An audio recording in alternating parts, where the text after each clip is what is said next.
We're getting closer to the quarter season mark. Let's give our grades of some of the top 10 league moves so far. So let's start with the blockbuster. This one was, to me, number one on the list. This was Damian Lillard going to the Bucks in a blockbuster trade, going from the Blazers to the Bucks. And Dame so far, Al, let's see. He had the big game against the Sixers where he dropped like 36 points, 39 points. Most recently, he had another big game in the Bucks win against the Hornets. But it's been kind of lackluster for Dame. I think it's taken him a little while to get acclimated to a new system, a new city, and most importantly, playing alongside another alpha in Giannis. He's never played with a player of that caliber, of that magnitude, of that position, like a Giannis. And so I think it's still taking a lot of time for these guys to gel. They've certainly showed that they can have, these big offensive scoring outbursts without each other on the court. But now they've got to figure out how to gel together. And also they've got to figure out a defense, because you got Dame and you got Malik Beasley in that backcourt. Boy, oh boy, that perimeter defense is looking bad. And so their best bet right now is going to say, hey, listen, our perimeter defense isn't that good. Our defense overall has taken a step back. Even though they played a little bit better as of late, they've got to look to potentially outscore opponents from the offensive side of things to keep themselves in gear. So I'm going to give it a B minus.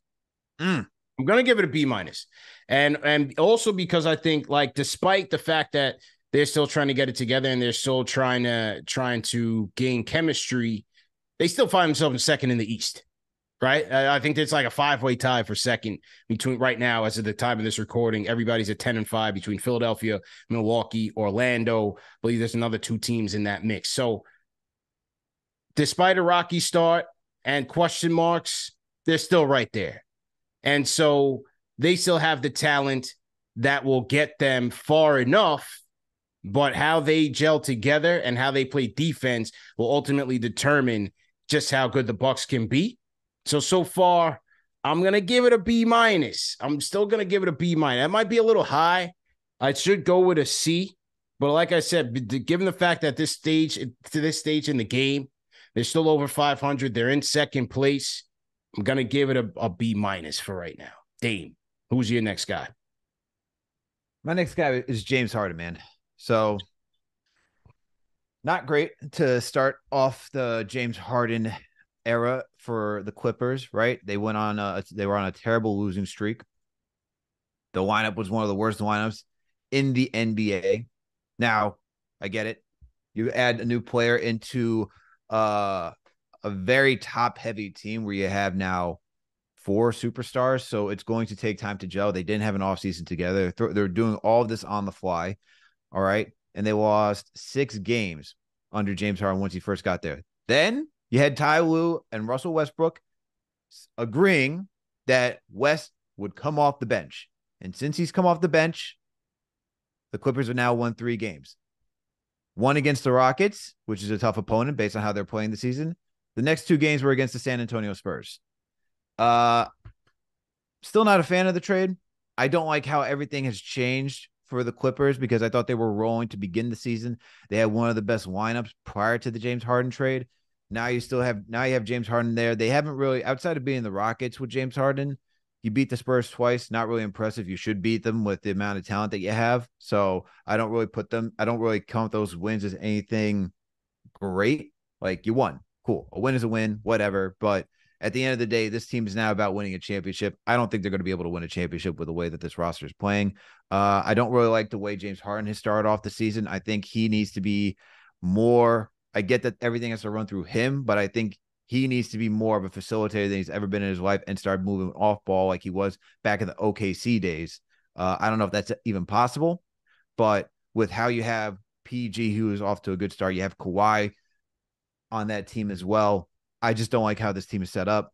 For Harden, there's a reason why those teams haven't really gone the distance outside of being close with Chris Paul on that team, and it's because he's such a high usage player and everything has to run through him that, as we see out in Philly, right? You remove Harden, you have things run through Maxey. They move at a better pace. There's more sharing the rock. Embiid is more open to sharing the rock now too, since it's not always in James Harden's hand, and it opens up everything else. Look, we see the resurgence of Tobias Harris. Okay, we've seen a lot of other guys succeed in Philly, and that's just with James Harden leaving. I don't like what the Clippers have done. I know right now it's still early. They still got to, like I said, gel. I'm giving the trade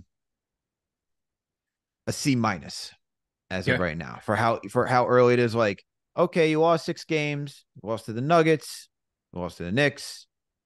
Okay. But you lost to the Mavericks, who are also a hot team. But you also lost to the Nets and Grizzlies, and your wins aren't really that great. I expect this team to be in the mix, but not impressed with what they're doing. So C- is my grade. All right. I'm going next up. I'm going Jrue Holiday. Holiday to the Celtics. Celtics, the hottest team in the NBA, or one of the best teams in the NBA right now. Number 1 in net rating, number 3 in defensive rating. Again, a position where they were last year, but bringing Jrue Holiday in just helps maintain that, and I think he will actually help them improve in those areas. This is a guy who on a lot of nights he's oftentimes guarding bigger players. You know, we've seen it against the Knicks. He's guarding Julius Randle. You see against the Pelicans, he's guarding Zion. He at times is trying to be a help defender against Giannis. I mean, that is the type of caliber defender and high IQ defender that Jrue Holiday is, despite his size. Also have to give him credit where even though his shot attempts are down and his role in the offense isn't as high usage as it needs to, as it's been in the past, because it doesn't necessarily need to be career high in boards, Al. 7 rebounds per game. Very strong rebounding for Jrue Holiday. Joe Mazzulla talks about the fact with Jrue Holiday that he's kind of the safety of the defense. You know, calling out the signals, oftentimes getting guys in their proper positions. He consults. Joe Mazzulla talked about the fact that he consults with Jrue Holiday in terms of defensive matchups and what the Celtics might be wanting to run at a particular time. That's how much respect that he has for him. And I feel like right now it's been working very well. Again, offensively, it's not necessarily there, but they don't necessarily need him for that. They need him for defense. They need his leadership. They already have a tertiary option right now in Kristaps Porzingis, but where Jrue Holiday can come in is if he has to play a role where he's got to be more aggressive with the offense, he can do that. He can do that. Like against Philadelphia with no Jaylen Brown, with no Kristaps Porzingis, like he had to do that. He had to step it up a little bit. And so that's where he also improves his team as being a reliable guy that you can go to if you're down a couple of bullets. So I'm going to give this one an A. You got the best defensive backcourt. You got the best defensive backcourt in the league with him and Derek White. I think that's only going to make them stronger as they get into the playoffs. He starts to use his veteran savvy. The defensive matchups are going to improve. And then again, offensively, as a guy in the half court who, if you need him to make a big play, a smart play, he's going to get it for you. And I like the Jrue Holiday pickup, man. I thought this was a no-brainer pickup for the Celtics when he became available. They got him right away. And, depending on who you want to ask, they're number 1 in the NBA. So there you go. I'm giving it an A grade for Jrue Holiday to the Celtics. My next player, CP, since you went with Jrue, I guess I have to stay in Beantown and go with the other player that they got this offseason, which is Kristaps Porzingis.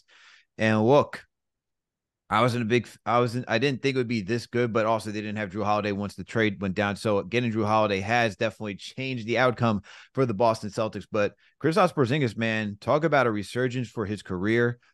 He's doing so well in Boston right now, being a rim protector, which as a Knicks fan, that's what you want to see him do. You know, he's averaging right now 19.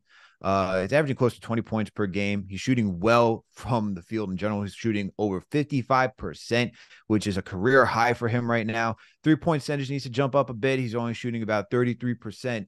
But when you've watched him through 14 games, the reason why the Celtics are also so good is because he in that starting lineup helps stretch the floor and allows Tatum, Brown, and everybody else to really operate on that court. So he's been fantastic for them. And on the defensive end, I mean, I was there in TD Garden when he played the Knicks, man. He was just a true force, as I said, as a rim protector.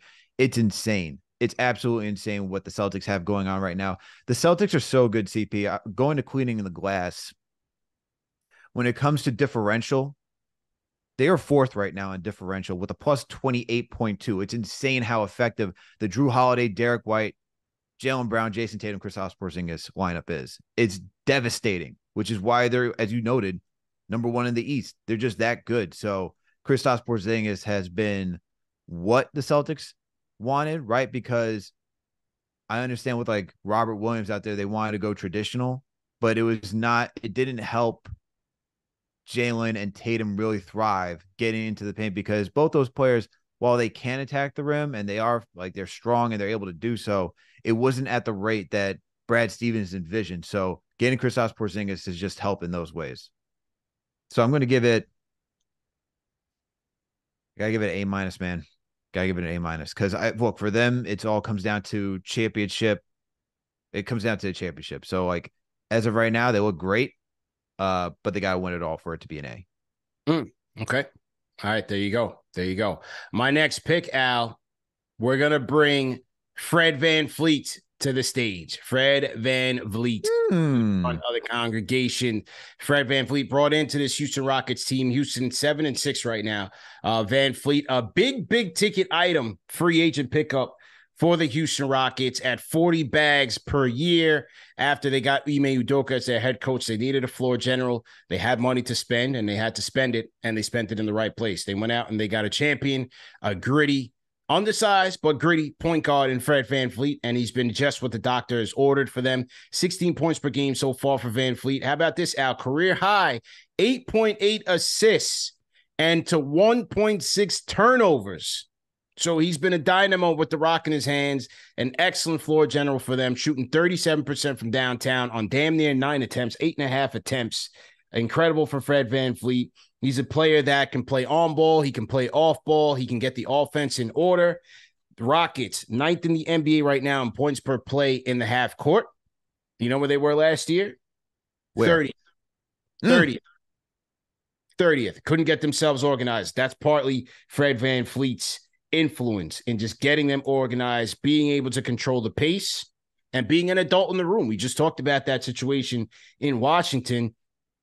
Look at the impact that this guy is having on the Houston Rockets so far. I thought this was a big pickup for them, and it's starting to pay dividends. They look like a maturing team, and Fred VanVleet is a big part of that, man. So I'm going to give that one an A grade so far.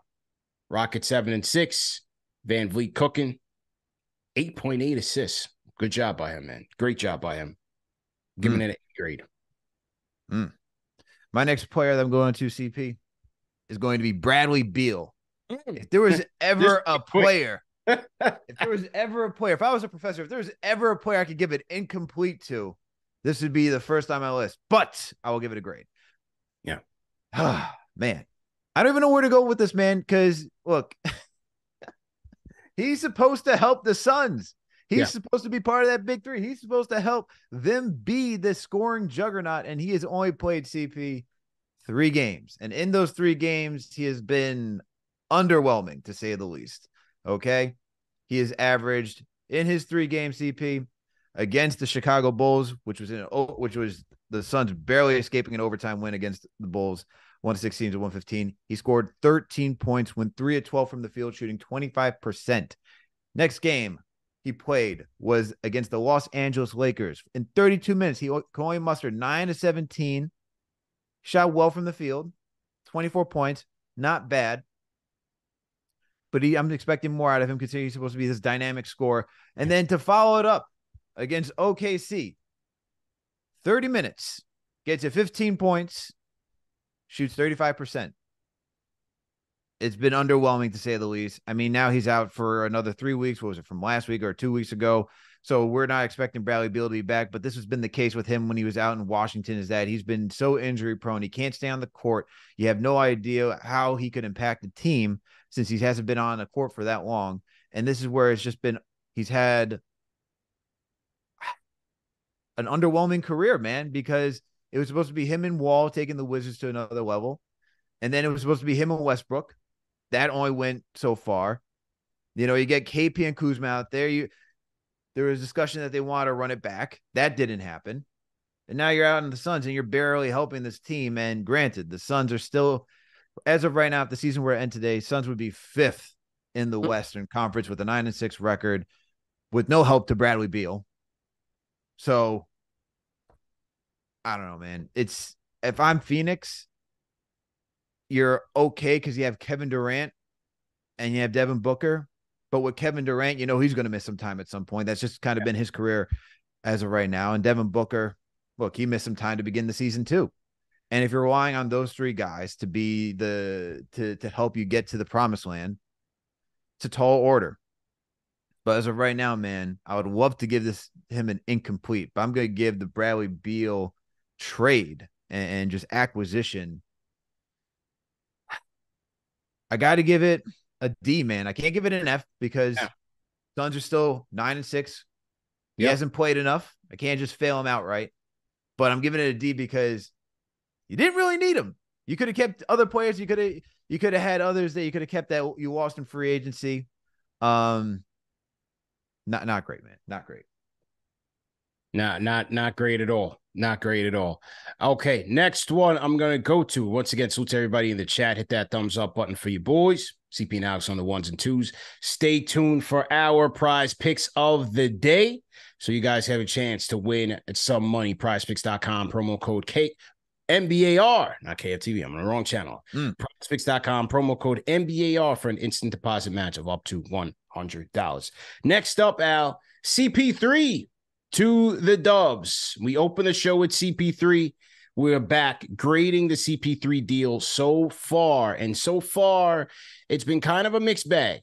It's been a little bit of a mixed bag for the CP3 acquisition to the Dubs because you can look at it in two ways. If you look at it as a standalone acquisition and his productivity, it's been good.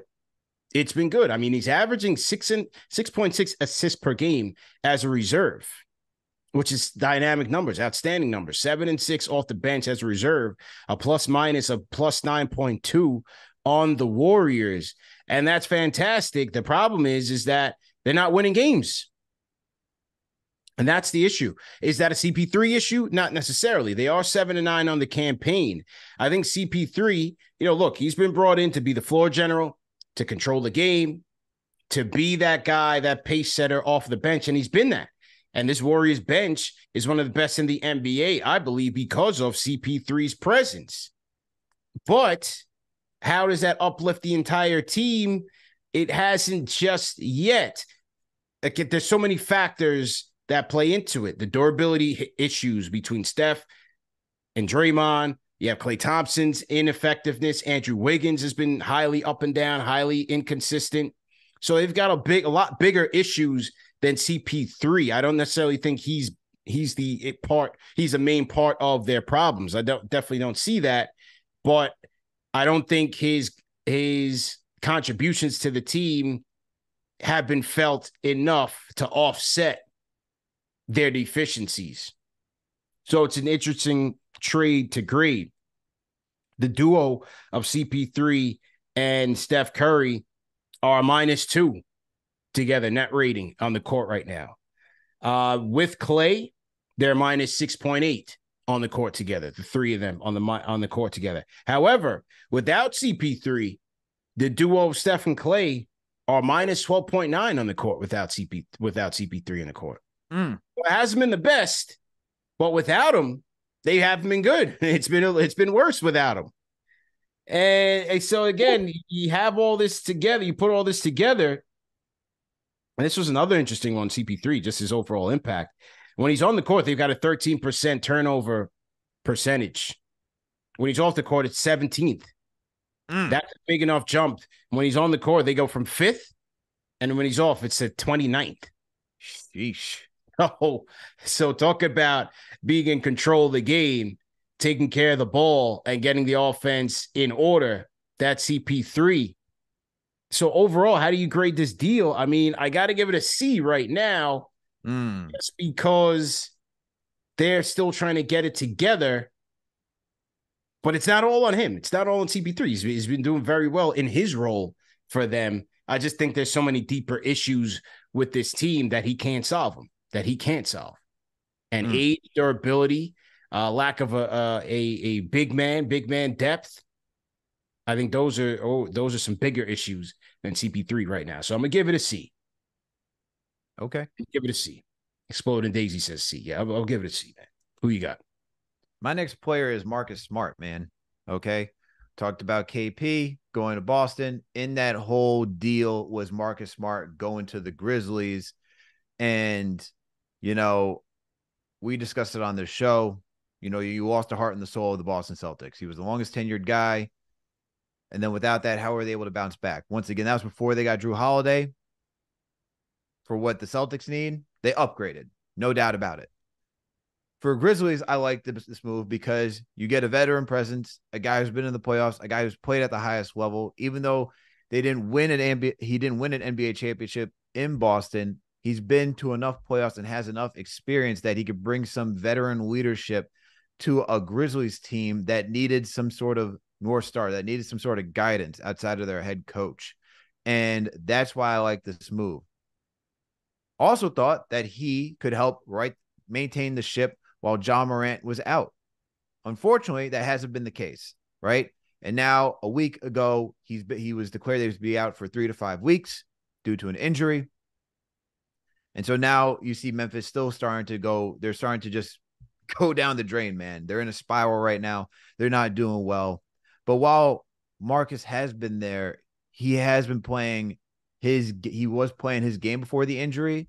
So I like what he brought, but it just wasn't enough for what this team needed to stay afloat without Ja Morant. And that's been the bigger issue, is that you just needed to have him help stay above water. But the bigger issue is that outside of Ja and Desmond Bane, this team doesn't really have enough scoring where you can insert somebody like Marcus Smart and be okay. So the trade itself, while looking at it, I got to give it a D plus, man, because I like the thought behind it on why you want Marcus Smart, but the execution of it has been lackluster because this was a team that was in the playoffs and showed so much promise as a young upcoming team after the grit and grind era. And it just hasn't worked out with Ja being suspended and now Marcus Smart not being enough to help lead that team to stay competitive. And now with the injury, I only expect this team to spiral even more out of control, where when you have Ja back, they probably won't even make the playoffs, man. They may outright. They may make the play-in. They'd have to go on a crazy run, but that is asking for some miracle at this point. So giving it a D plus. Maybe next year we'll see the true value of Marcus Smart when Ja's not suspended, but it's just been terrible for the Grizzlies right now. Yeah. Hasn't been good. Certainly hasn't been good. All right, Al, for my last pick, salute to everybody in the chat. Once again, hit that thumbs up button for you boys. Hit the like button, hit the share button, subscribe to the channel. My last pick is going to be, for you Knicks fans out there, the big ragu. Donte DiVincenzo signing a mid-level deal with the New York Knicks this past offseason to reunite with Jalen Brunson and Josh Hart, the Nova trio, back together. And DiVincenzo's addition to the Knicks, I think it's been largely positive since he's gotten here. It's taken him some time to get out of a rut, but you're seeing that as the games have progressed with additional reps, he's starting to get more and more comfortable. Obviously, we saw him as a starter in 2 games playing alongside Jalen Brunson. We saw what that could look like.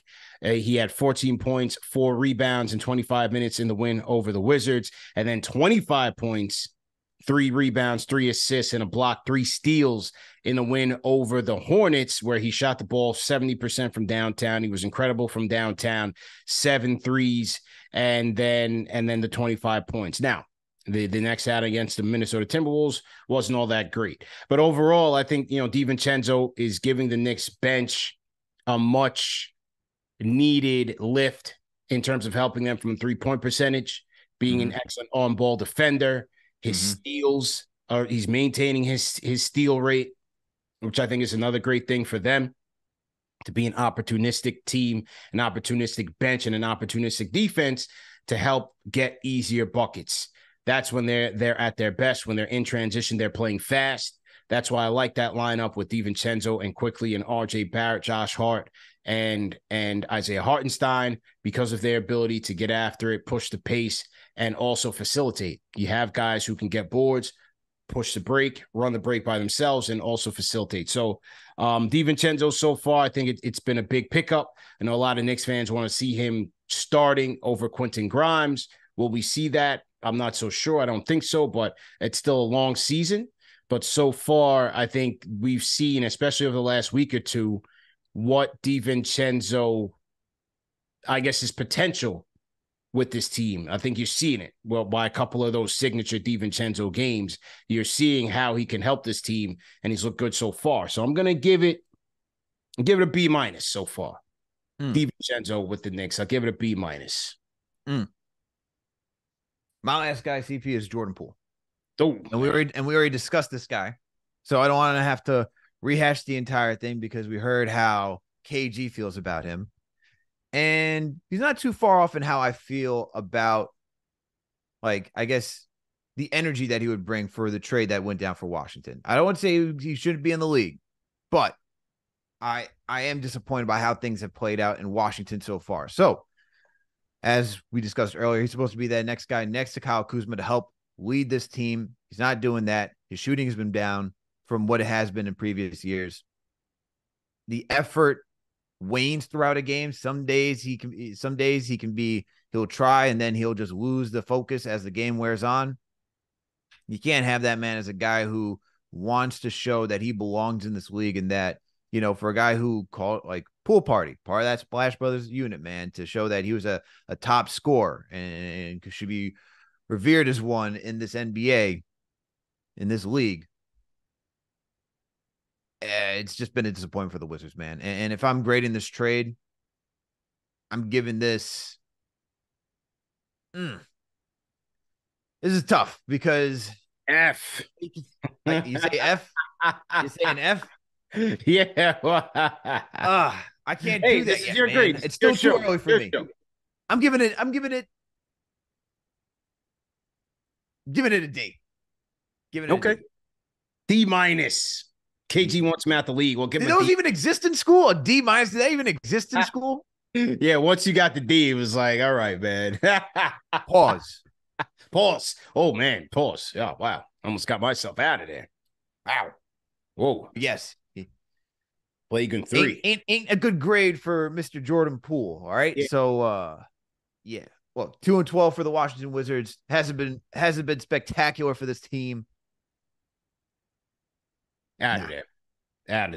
All right, good stuff, man. I thought that was a good segment. Great exercise. Hope you guys enjoyed it. Let us know your thoughts. What are your grades so far for the top 10 NBA trades and free agent signings this season? Leave us a comment in the comment section, and we will reply back.